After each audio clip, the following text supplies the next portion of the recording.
I'd like to thank Mira and the organization committee. This is a really wonderful occasion. I'm really happy and proud to be here in front of you.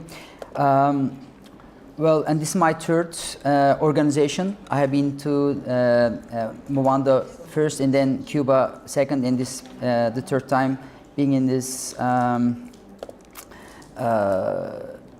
Radiating Hope organization.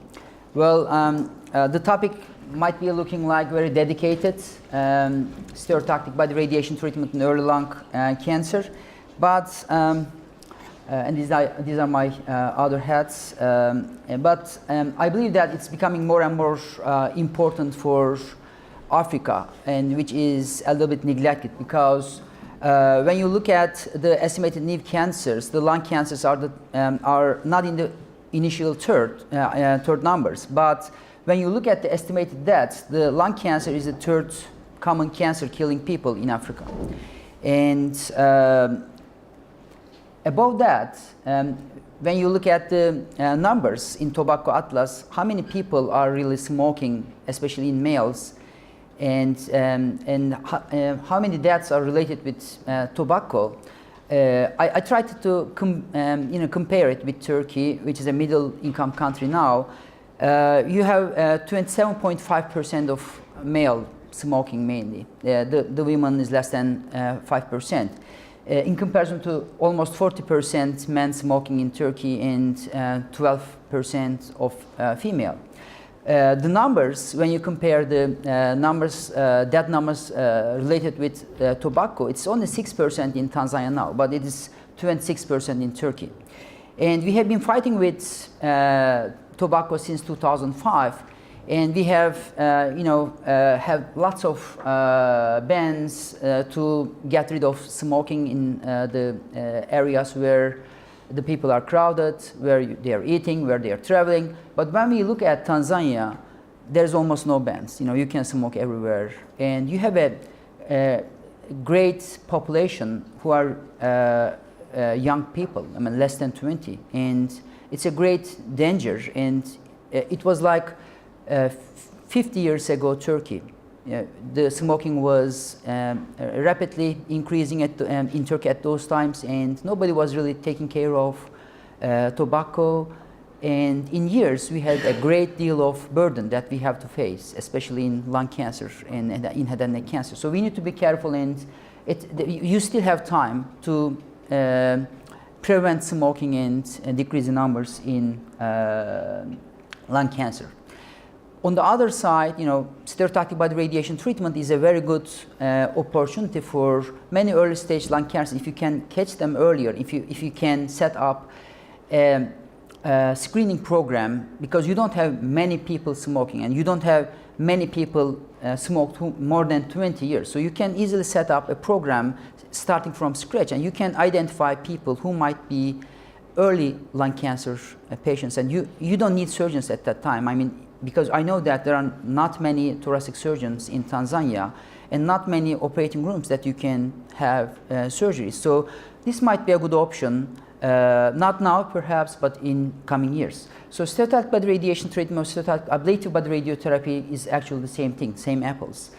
And it's related with safety and efficacy limits being learned, especially from cranial radiosurgery. So we extrapolate that data to the body. It's related with advancing technology, related with motion management, delivery accuracy, and decreasing the risk with multi-fields and volumetric approach, that you're getting new linear accelerators, halcyons, etc., or CT scans, which are in use in the clinics. You might have an option to use stereotactic body radiation treatment in coming years, and it's really highly efficient. And you can do that in almost all linear accelerators if you know the limits of your machines. So with multi-field, multi-plane prescription to the volume, I mean the isodose, not isocenter, and keeping with the conformity indexes, it's a really nice approach. Do we need SABR? Do we need stereotactic ablative body radiation treatment in non-small cell lung cancer?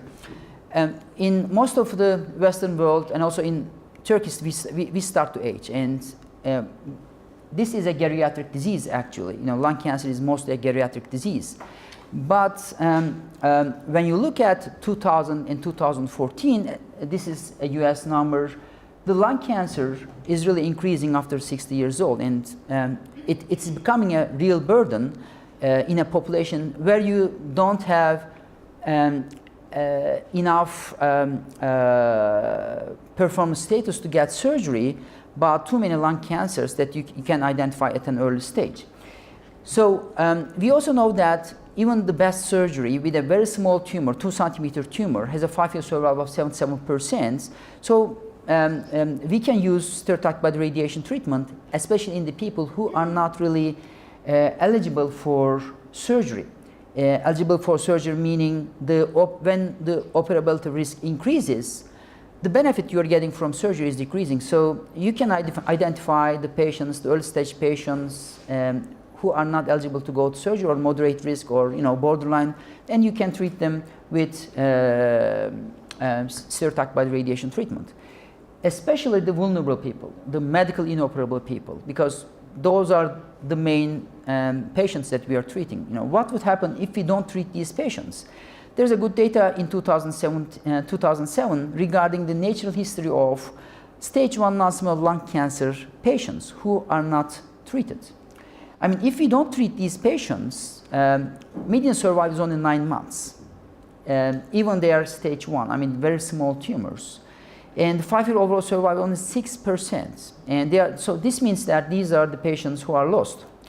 And if there's no proper surgical option, stereotactic body radiation treatment might be the option to be chosen. And especially this started in around 2010 with high operative risk cases from different centers with small numbers, Grills, Parashar, Crabtree, Robinson.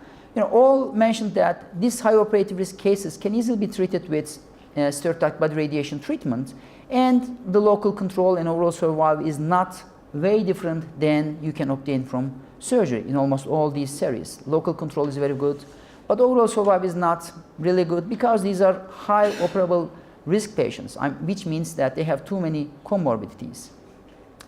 But in 2017, there's a really nice data showing that SABR is safe for elderly. And it can be preferred, especially for the patients over 70, 75 with stage 1 non-small cell lung cancer. And it's an MD Anderson data out of 330 patients showing that it's better than surgery if the patient is above 75. And there's another data, National Cancer Database data from US, specifically for T1 and T2 patients. Out of 76,000 patients treated with surgery and 8,000 patients treated with stereotactic body radiation treatment, there's a poor survival with surgery after 70. And the numbers between surgery and stereotactic body radiation treatment starts with, the real gain starts with 4.5 and it goes up to 7.5 when the patient is aging. So do we have data that has SABR really helped? Do we have a cohort related with that? You can easily check the Netherlands data related with SBRT use, because they started to use SBRT starting from 2005, and the ability for the patients to reach radiation increased, and there is a real survival increase in elderly with SBRT option, because nothing is changing in those time intervals. No difference in surgical cohort, no difference in the rest. There's only addition of SBRT, and this gives additional decrement in mortality in this group of patients that they can be treated with radiation. Is it really efficient in comparison to the modern era conventional radiotherapy? I mean, there's a Swedish trial that you can easily see that 66 gray in 3 fractions versus 70 gray in 35 fractions, and the margins are really different. But when you check the results, there's no local control overall survival difference, but SABR increased the therapeutic ratio in these patients, less toxicity, less problems in this group of patients, even though there's no overall survival difference. So in medical inoperable, this is a really reasonable and accessible and appropriate option. And if you don't have any surgical option, this is a really nice option to go. And in highly operative risk patients, again, there is a greater clinical equipoise existing between SBRT and surgery, and it can be a way to go in most of these patients after discussing with the patients. What about the medical operable? I mean, do we have really solid data for medical operable, which might be the case in your situation, maybe in coming years? You know, starting from the initial data from Japan, the Onishi data in 2010, if you give additional and adequate doses, it's appropriate. I mean, there's a great advantage in SBRT, so it works in medical operable patients. And the Netherlands data also showed that real overall survival is 85%, real local control is 93%, so it's really effective in medical operable patients who can easily go to lobectomy. And then it comes to the question, do we have randomized data between surgery and SABR? Actually, we were very close to do that. I mean, Netherlands data, Rosal, STARS, ACOSOC data. I mean, there were 3 randomized trials initiated to give the results, but all were closed. They were closed because there was poor recruitment. You know, the surgeons were surgeons. They were seeing the patients first, so they are not referring the patients. And I'm not blaming them. I mean, the gold standard is surgery. So less than 10% of estimated accrual, so all were closed. However, we were lucky that Dr. Cheng from MD Anderson and colleagues had a pooled analysis of the number of the patients that they can collect from these STARS and Rosal data. 58 patients, only 58 patients, 31 SABR, 27 lobectomy, and they showed that, you know, failure, survival, toxicity, treatment rate, that's at 3 years, SABR is doing better. So, you know, we don't have really randomized data, but it looks like it's not inferior. So there are ongoing studies, Weller, post-leave, saber-tooth, stablemates, mainly in US, UK, and China. And we will understand what will be the results in coming years. But in the absence of randomized studies, we have matched pair and propensity score matches.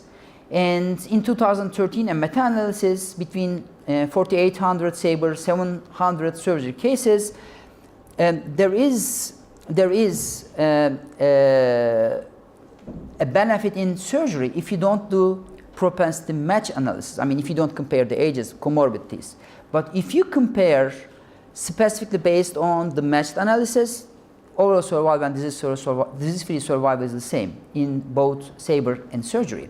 And in 2017, another meta-analysis showing that actually overall survival is better in SABR when you collect all those data. But there's another conflicting data between T1 and T3, N0, M0 non-small cell lung cancer patients.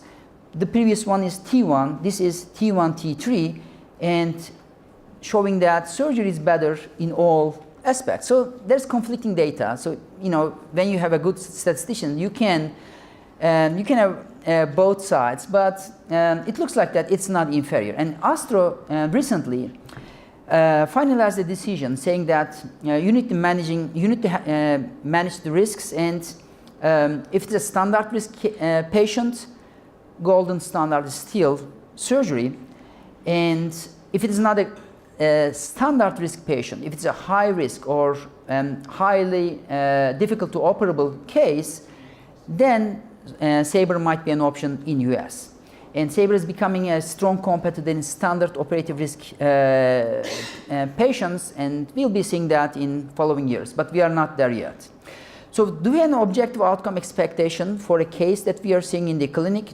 You know, what do we expect from that case? There's a 2015 survival nomogram that you can check the age, performance status, being smoker or not, the Charleston comorbidity index, and the size of the tumor, and it's giving you an approximate number at 5 years that the patient will be living after the treatment. Is there a no-fly zone for SABR?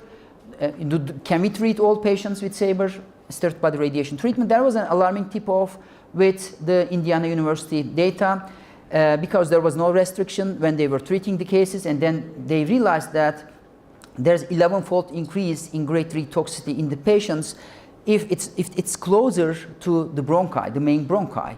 And they said that the use of 3 fraction regimens should be avoided in central located tumors. And afterwards, it was understood that it was not the location but the dose of the central structures determining the toxicity. And RTOG 0236 said that be careful in the tumors between 2 centimeters to the proximal bronchial tree. And then there is RTOG 0813 and URC lung tech trial. They changed the definition of central tumors a little bit. So they said that anything within or touching the zone of the proximal bronchial tree and adjacent to the mediastinal pericardial pleura, be careful about these regions. And they said that the maximum dose which can be treated in these areas are 12 gray times 5 fractions is the maximum tolerated dose. And the Nordic trial, the highest trial, was very important regarding the toxicity. These were ultracentral tumors in 1 centimeter, and they have given 7 gray in 8 fractions to the total dose of 56, and they showed that, you know, there is 28% grade 3 to 5 toxicity in this group of patients. So we need to be very careful about. We can kill these patients if we are not really looking at the DVH data or where we are really treating regarding the dose. And there's another important trial from Netherlands, which was in Astro recently. The definition was ultracentral, which is less than 1 centimeter, 1 to 2 centimeter, and more than 2 centimeter tumors. They showed that if it is ultracentral, less than 1 centimeter, we need to be very careful because the toxicity is really high. But other than if the rest of the tumors, if it's far away than 1 centimeter, it's good to go. Because if we are treating these small these close tumors, then we might be increasing 2 times the non-cancer death. It might be related with the radiation. So we need to be very careful. There's another data for ultracentral, which is saying that the Song et al. In 2009, which is saying that we need to be very careful about, again, these ultracentral tumors.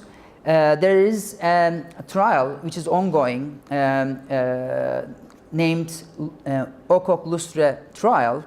Probably we'll have the results in the coming like 4 or 5 years about how it goes. But Netherlands said that 6 gray in 8 fractions is safe. MD Anderson is using 70 gray in 10 fractions, except the tumors which are not invading the proximal bronchial tree or the major vessels. We need to be very careful about these tumors. And 4 to 10 fractions might be the way to go. It's safe if you keep up the DVH doses. So not location, but those to the central structures determine your toxicity. We need to be careful about a risk-based tailoring. And there's a recent Cheng and Beziak paper in 2015 telling us what is the critical area and what are the critical dose. You can easily check that paper regarding what we have learned. And that's also important for physics part to prescribe the dose. It's because 60 gray or 50 gray is not always 50 gray or 60 gray. We need to be above 100 gray in BED, but we need to be careful about how we calculate that and how we prescribe that. There is a recent, it's not recent, a 6 years old paper, Santi et al., saying that we need to be also careful about not only the tumor dose, we need to be also careful about the normal toxicity dose. And the needs and the effective prescription is based on the dose, which is covering the 90% of the PTV. And you can, if you are delivering to 50%, it's not good. If your prescription is to, let's say, 80%, it's better. You don't need to prescribe to 60%. So the effective prescription and the clinical data was matched in the recent MD Anderson paper. If your mean PTV BED10 is about 130 gray, it's a good dose, and the local failure is less than 5%.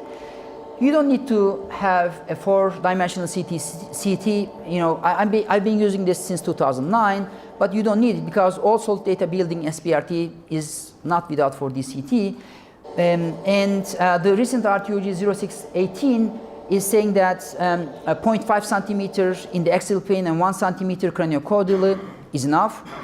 But you need to have an effective IGRT per day. You need to see where you're delivering the dose. If you don't have per day IGRT, it should not be done. And educated tailoring without bias is important. This can help for the patients which do not have any surgical options. Even in pneumonectomy cases, it's safe. You know, these are my 2 cases which I have treated like 4 years ago. They are doing fine, no recurrences. It can be done in 4 fractions or 10 fractions. But we need to be discussing with our surgeons. You know, we need to be discussing that in our multidisciplinary clinics. And there needs to be a negotiation, but at the end, there needs to be a common sense in the multidisciplinary environment. And the ABCD is ablative dose comprehension. We should be beware of the organ at risk fragility. We need to choose a balanced regimen and we need to deliver in daily guidance. And you know, the basics, primum non nocere. We need to be very careful when we are trying to cure our patients. Thank you for your patience.